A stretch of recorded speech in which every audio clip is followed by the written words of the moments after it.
ዘመነም እነ ምሬም ጎጃም ውስጥ ወሎ ውስጥ ሄደው ራያ ውስጥ ሄደው የተደበቁት ዳይኖ ሚስቴክ ስለሰሩ ፋኖ ይታፈናል፣ ፋኖ ይገደል ተብሎ ይዛታል።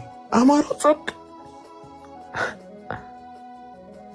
ከእናቱ ቤት እኮ እናቱ መርቀው አትሄድ እያለችው እናቱ እያለቀሰች አያቱ ቤተሰቡ እህቶቹ ወንድሞቹ እያለቀሱ እኔ ለአማራ ሕዝብ ሞታለሁ ብሎ የሄደን ታጋይ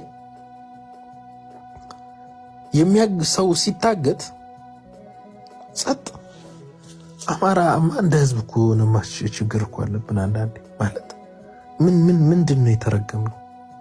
በዚህ ላይ በጣም ማሰብ አለብን። እንዴ ግፍ እኮ ነው ጋይስ። አሁን ባለፈው ምር ያግቶት የነበረው ኩላሊቱን የታመመው ልጅ አስቡት። እናቱ ከቤቱ ሲወጣ አልቅሳ ልጄ ተው አትሂድ ስትለው ምን እያላት ነው ሄደው? ኧረ ተይ እኔ ለአማራ ሞታለሁ፣ ለአንተ እኮ ነው ለእኔ እኮ ነው ሞታለሁ ብሎ ይወጣው። ከዛ ምንም ሳያጠፋ እውቀት ስላለው ብቻ የተሻለ ተዋጊ ስለሆነ ህዝብ ይወደዋል። ተመር ሲታገት ጸጥ። ዋና አማራ መጥቶ ሲናገር ከፋፋይ እንዲሞት ነው የምትፈልጉት? ስለዚህ ሰልፊሽ ሆነናል ጋይስ፣ ጥቅመኛ ሆነናል። ኦኬ በጣም ሆዳምነት ነው፣ በጣም ግፍ ነው፣ ክፋት ነው። ባይዘው አንዴ እናቴ ምን አለች መሰላችሁ? ኢትዮጵያ ለምን ሰላም እንደማይመጣ ልንገርህ አለች። ድሮ ነው ልጅ ያለው 12ኛ ክፍል ምናምን ሁሌ ጭንቅላቴ ይወስዳል።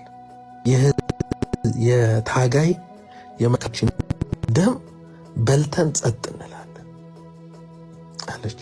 አልገባኝም አልኳት። በኢህአፓ ጊዜ አለች ኢህአፓ ናችሁ ተብሎ ምናምን በአይኔ ያለች አንድ ሴት ዛፍ ግንድ ስር ታስራ ለ7 ለ8 ቀን በጥይት መቷት አቃስታ ስትሞት አውቃለሁ አለች። ጎንደር አካባቢ እና በልጅነቴ ነው በደንብ ያየሁታለች። እና ጭንቅላቷ ውስጥ አለና እንደዚህ አይነት ብዙ በደል ነበር አለች። ልክ ደርግ ሲወጣ አለች ሰው ደርግ ናፈቀው አለች፣ መንግስቱ ናፈቀኛል።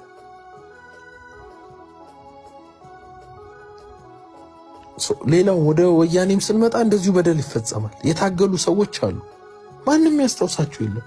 አሳምነው ጽጌ ልጆቹን የረዳ ሰው የለም። ማንም ሰው ሁሉ ሰው በአሳምነው ጽጌ ይምላል። ማንም እርዳታ አይፈልግም። ስለዚህ ብልጥ ለመሆን ነው የምንፈልገው። አምላክም ደግሞ ሊረዳን አይችልም ጋይስ። እንደ ኦሮሞች እኮ አጫሉ ሁንዴሳ ሲሞት 70 ሚሊዮን በአንድ ምሽት ማዋጣ የሰጡት ዊዲቱ ቢዘር ለሚታገሉ ሰዎች ተውት፣ ገንዘብ አንስት፣ ተው ልጆቻቸውን አነሳደግ።